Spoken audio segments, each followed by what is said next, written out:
একই দোয়ার খেয়াল মনে বারবার আসা, বিনা কারণে তো নয়। এতটা অপেক্ষা করার পরও মনের একই দোয়াতে আটকে থাকা, বিনা কারণে তো নয়। এতটা সময় পার হয়ে যাওয়ার পরও তোমার মন একই দোয়া চাইতে চাইতে ক্লান্ত হচ্ছে না, তো এটা কবুলিয়তের নিশানি নয় তো আর কি? কখনো ভেবেছ যে যদি আল্লাহ দোয়া কবুল করতে না চাইতেন, তো তিনি বিনা কারণে তোমার মনকে একই দোয়াতে কেন আটকে দিলেন? যদি কবুল না করতে চাইতেন, তো আল্লাহ তোমার মন বদলাতেও তো পারতেন না। তোমার জবান বারবার একই দোয়া চাইতে চাইতে ক্লান্ত হচ্ছে না, এটা কবুলিয়তের নিশানি নয় তো আর কি? মনের একটা আশা আছে যে হ্যাঁ, আল্লাহ অবশ্যই শুনবেন, এটা কবুলিয়তের নিশানি নয় তো আর কি? মজিজা তখন হয় যখন আপনি দোয়া চাওয়া ছাড়েন না, যখন দুনিয়া তোমাকে বলে যে এটা তোমার জন্য সম্ভব নয়, আর আল্লাহ তো অনেক কম মানুষের অন্তরে দোয়ার খেয়াল আনেন। না হলে মানুষ চিন্তিত হয়, কাঁদে। যদি আপনার অন্তরে আল্লাহ দোয়া করার খেয়াল লিখে দিয়েছেন, তাহলে বিশ্বাস করুন আপনার দোয়াও জলদি কবুল হবে।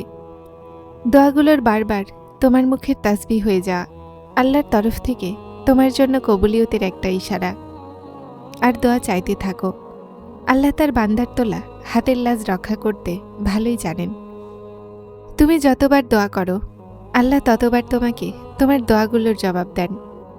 তুমি এখানে এক ফোঁটার জন্য কাঁদছ, বরং তোমার রব তো তোমাকে 7 সমুদ্র দান করারও ক্ষমতা রাখেন। তোমার কাজ শুধুমাত্র দোয়া করা, দেয়ার উসিলা তিনি নিজে বানান।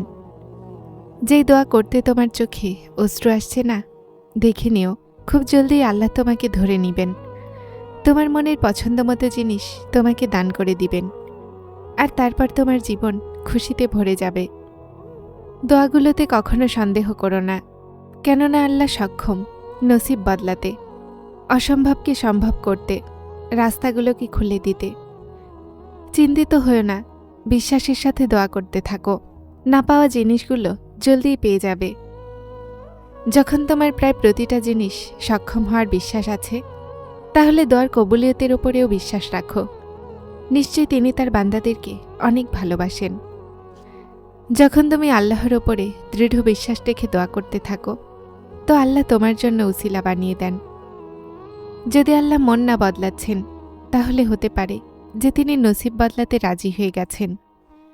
যদি উনি বারবার একই দোয়ার খেয়াল মন থেকে বের না করছেন, তো হতে পারে সেটা তাকদিরে লেখা হয়ে গেছে। তিনি রাজি হন, এজন্যই তো মনে খেয়াল দেন।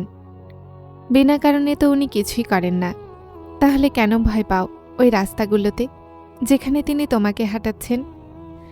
আল্লাহও তো কিছু না কিছু ভেবে রেখেছেন। রাস্তা তার মর্জির হতে পারে, কিন্তু মঞ্জিল তোমার মর্জির। উনি বারবার দোয়া চাওয়া তৌফিকের সাথে ইশারা দিচ্ছেন যে রাজি করাও তাকে। এখনও নসিবে কোণের আশা কোথাও না কোথাও আছে। তাহলে কেন হাল ছেড়ে দিয়েছ? কেন ক্লান্ত হয়ে পড়েছ? তাকে বলো এখন সামনে মজিজার প্রহর। তারপর কেন তোমার মন আশাহত? তোমার মনকে বলো কোন তো আল্লাহর ভালোবাসার প্রমাণ। সবর সবর ভেঙে যাচ্ছে, তারপরও তুমি মনকে বলো যে আল্লাহর সাহায্য অতি নিকটে। অশ্রুর এক ফোঁটা, সিজদাতে কষ্ট পাওয়া রূহ আর জখম হৃদয় থেকে বের হওয়া এক দোয়ায় যথেষ্ট হয়, আর তাকদির বদলে যায়। শত্রুরা ব্যর্থ হয়ে যায়, নসিবের বাধা বিপত্তি দূর হয়ে যায়, রহমতের বৃষ্টি মানুষের পুরো অন্তরকে শান্তিতে ভরিয়ে দেয়, আর মানুষের রুহের সমস্ত দাগ ধুয়ে যায়। কেননা এটা আরশের রবের সামনে করা এমন এক ফরিয়াদ যা কখনো বৃথা যায় না।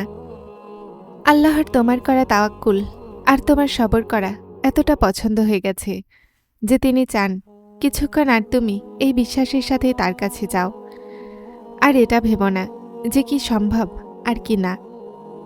কেননা যখন তুমি অসম্ভব চাও, তখন আল্লাহ তোমাকে অসম্ভব উসিলার মাধ্যমেই দান করেন। যদি দোয়ার কবুলিয়তে সময় লাগছে না, তাহলে নিশ্চয়ই আল্লাহর তোমার কাদা আর তার কাছে যাওয়া পছন্দ হয়ে গেছে। বিশ্বাস রাখো, আল্লাহর তোমার ইচ্ছা তোমার চাওয়াকে অবশ্যই পূরণ করবেন। এমন তো সম্ভবই নয় যে আল্লাহ তোমার দোয়াগুলোকে ব্যর্থ করে দেন। তুমি তার দরজায় মাথা রাখো, আর তিনি তোমার অশ্রুর মান না রাখেন। উনি তো অপেক্ষায় থাকেন তার বান্দার, আর কে জানে তোমার এক ডাক হয়তো তোমাকে মজেজার ঝলক দেখিয়ে দিবে। দোয়ার দিকে আমরা যাই না, আল্লাহ তাআলাই আমাদের দিয়ে দোয়া করান। যদি আল্লাহ মনে কোনো জিনিসের চাওয়া দিয়েছেন আর মুখে ওই জিনিসের জন্য দোয়া এনেছেন, তাহলে বুঝে নিও সেই জিনিস আপনার জন্যই তাহলে বুঝে নিন সেই জিনিস আপনার জন্যই বানিয়েছেন।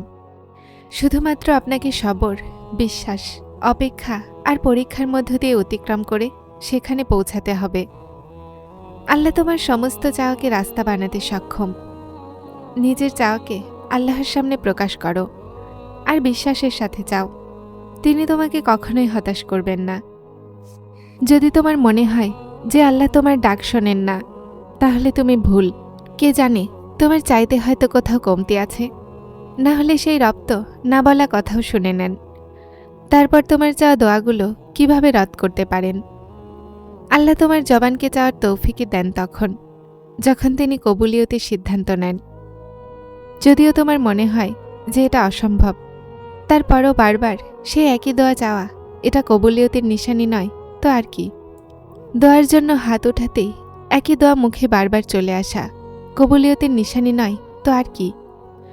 আর যখন আল্লাহ তোমার মনে কোনো জিনিসের খেয়াল না বের করেন, তো তিনি সেই জিনিসকেই তোমার বাস্তবতা বানিয়ে দেন। আল্লাহ দোয়ার খেয়াল দিয়েছেন, তাহলে বিশ্বাস করুন দোয়াও জলদি কবুল হবে। কেননা আল্লাহ আপনাকে তার নিকটবর্তী করার জন্য বেছে নিয়েছেন। একদিন দেখে নিও তুমি নিজেই হেসে বলবে যে আল্লাহ আমার দোয়া এমনভাবে কবুল করেছেন যা আমি কখনো ভাবিও নি।